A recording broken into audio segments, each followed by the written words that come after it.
नमस्कार, मैं हूं अंजलि और आप देख रहे हैं यूपी न्यूज 24। तो चलिए शुरुआत करते हैं आज की बड़ी खबर से। भारतीय स्वतंत्रता सेनानी लौह पुरुष कहे जाने वाले सरदार वल्लभ भाई पटेल की आज 31 अक्टूबर 2022 को 147वीं जयंती है। नरेंद्र मोदी सरकार उनके जन्मदिन को राष्ट्रीय एकता दिवस के रूप में मनाते हैं। सरदार पटेल की जयंती पर देश भर में रन यूनिटी का भी आयोजन किया जाएगा। इस कड़ी में लखनऊ में मुख्यमंत्री योगी आदित्यनाथ ने 2 कार्यक्रमों में अपनी मौजूदगी दर्ज कराई। मुख्यमंत्री योगी आदित्यनाथ ने पहले अपने सरकारी आवास 5 कालीदास मार्ग से रन फॉर यूनिटी को रवाना किया। इसके बाद लखनऊ की ही जीपीओ पार्क में सरदार वल्लभ भाई पटेल की प्रतिमा पर माल्यार्पण कर राष्ट्रीय एकता दिवस कार्यक्रम को संबोधित किया। सीएम योगी ने कहा कि आज देश लौह पुरुष सरदार वल्लभ भाई पटेल की जयंती को राष्ट्रीय एकता दिवस के रूप में मना रहा है। भारत की एकता और अखंडता के प्रतीक आधुनिक भारत के शिल्पकार, महान स्वतंत्रता सेनानी एवं भारत रत्न लौह पुरुष सरदार वल्लभ भाई पटेल की जयंती पर रन फॉर यूनिटी का भी आयोजन किया गया। देश के स्वतंत्रता संग्राम में बड़ी भूमिका निभाने वाले सरदार पटेल सदैव ही देश की एकता के पक्ष में रहे। देश की छोटी रियासतों को जोड़कर उन्होंने भारत को आंतरिक रूप से मजबूत करने का काफी काम किया।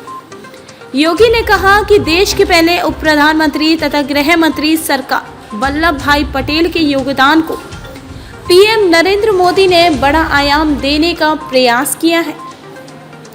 प्रधानमंत्री नरेंद्र मोदी अब सरकार पटेल के सपनों का भारत तैयार कर रहे हैं। सरदार पटेल की जयंती को राष्ट्रीय एकता दिवस के रूप में मना रहा है।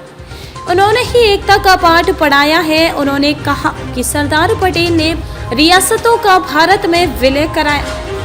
भारत इन्हीं कारणों से आंतरिक रूप मजबूत बना। आज भारत दुनिया का मार्गदर्शन कर रहा है। मुख्यमंत्री ने कहा कि सरदार पटेल का देश तथा समाज की प्रगति में अहम योगदान है। अब सरदार पटेल के सपनों का भारत बन रहा है।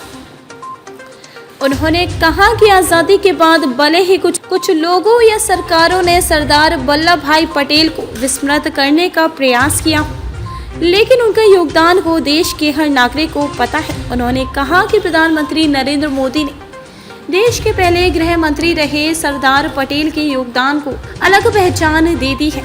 योगी ने कहा कि अपनी सूझबूझ, संगठन क्षमता और मातृभूमि के प्रति अगाध निष्ठा से सरदार वल्लभ भाई पटेल ने भारत को एकता के सूत्र में बांधते हुए लगातार देश और समाज की तरक्की की चिंता की थी।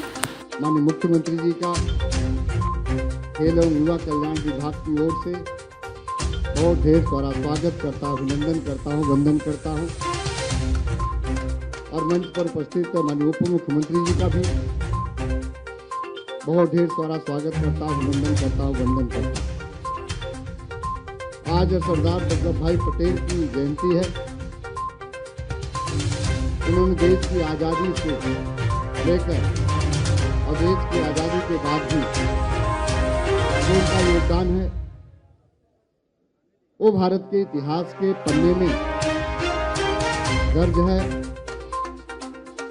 और जिस तरह से उन्होंने राष्ट्रीय एकता के जो एक सूत्र के रूप में पिरोया था, आज उसी का परिणाम है कि भारत शक्तिशाली।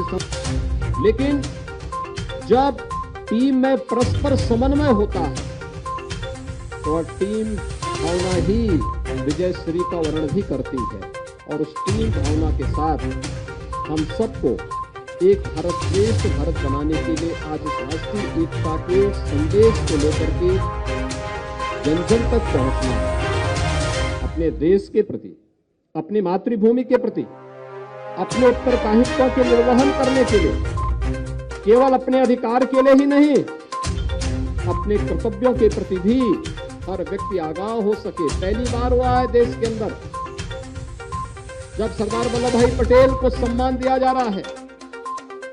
कुछ लोगों ने, जो लोग केवल अपने व्यक्तित्व की, क्योंकि एकता दौड़ में ज्यादा बच्चे हैं, भगदड़ की स्थिति न मचे, रूट खाली हो और वहां तक आसानी से इन लोगों को वहां पर जाने और सभी लोग आसानी से जाएंगे। बात उसमें इस बात को बहुत उद्वेग भी नहीं होना चाहिए। दूसरा, जिन लोगों को कोरोना हुआ होगा या जो तत्काल वायरल से ग्रसित रहे होंगे वे बहुत तेज नहीं दौड़ेंगे, इस बात को ध्यान में रखेंगे। आवश्यकता पड़ती है अगर थोड़ा भी शरीर उनका इजाजत न दे तो वे सभी अपने को दौड़ से अलग करवा देंगे। जो स्वस्थ हो और आराम से दौड़ सकते हैं, ये दौड़ सामूहिक रूप से दौड़ का अभ्यास होना चाहिए। कोई रेस नहीं है कि हम लोग जाकर के फर्स्ट सेकंड थर्ड लेने का प्रयास करें, क्योंकि एकता दौड़ में ज्यादा बच्चे हैं, दौड़ की स्थिति न बचे, रूट खाली हो और वहां तक आसानी से इन लोगों को वहां पर जाने और सभी लोग आसानी से जाएंगे। बहुत उसमें इस बात को बहुत उद्वेग भी नहीं होना चाहिए।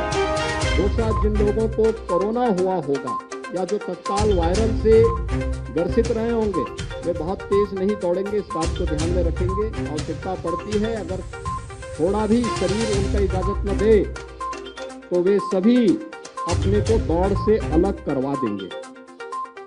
जो स्वस्थ हो और आराम से दौड़ सकते हैं, ये दौड़ सामूहिक रूप से दौड़ का अभ्यास होना चाहिए। कोई रेस नहीं है कि हम लोग जाकर के फर्स्ट सेकंड थर्ड लेने का प्रयास करें, एक अभ्यास है, प्रयास है। इसलिए इस बात को ध्यान में रखेंगे। मैं एक बार फिर से इस पूरे कार्यक्रम के प्रति अपनी शुभकामनाएं देता हूं और आप सभी मेरे समान भारत की शिल्पी के रूप में वे जाने जाते हैं। जूनागढ़ और हैदराबाद की रियासतें तो उस समय भी इस बात के लिए प्रयास कर रही थी कि वे स्वतंत्र अस्तित्व अपने बना लें या फिर पाकिस्तान के अंदर जा सकें, लेकिन उनकी एक नहीं चल पाई। आज हम सब इस बात पर गौरव की अनुभूति कर सकते हैं कि दुनिया के अंदर सबसे बड़े लोकतंत्र के रूप में भारत दुनिया का मार्गदर्शन कर रहा है।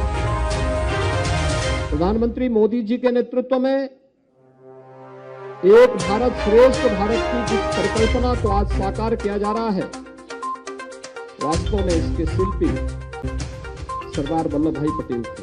खबरों में अब तक लिए बस इतना ही। मिलते हैं फिर ऐसी ही बड़ी खबर के साथ। तब तक के लिए नमस्कार और देखते रहिए यूपी न्यूज़ 24।